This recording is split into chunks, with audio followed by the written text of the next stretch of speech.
In today's video, I'm going to teach you how to enable hazard in Waze 2026.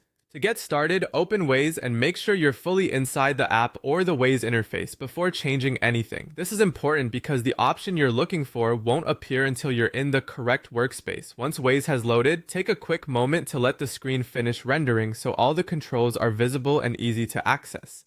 From there, look around the interface for the pencil icon and click on it. This pencil icon is typically used to open editing or customization tools, so this is the place where you'll begin making changes to available features. If you don't immediately see it, just scan the screen carefully and focus on the main controls rather than the map itself. After clicking the pencil icon, move your attention to the upper right area of the screen. This section usually contains additional settings or tool options related to what you've just opened. The reason this matters is that enabling hazard visibility or functionality in Waze is tied to a menu found in that part of the interface. Next, click on the square icon.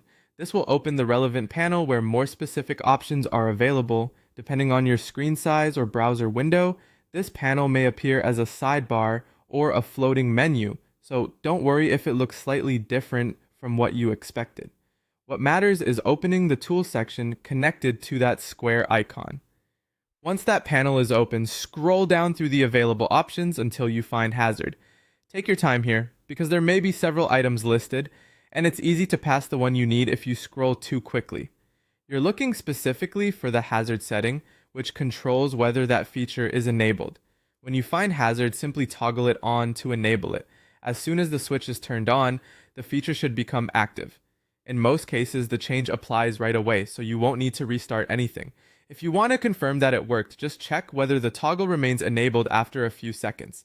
And that's it. You've successfully enabled hazard in Waze 2026. If the setting doesn't appear at first, double check that you open the pencil icon menu and then the square icon panel, since that's where the option is located. Following those steps carefully should get you to the right place without any trouble.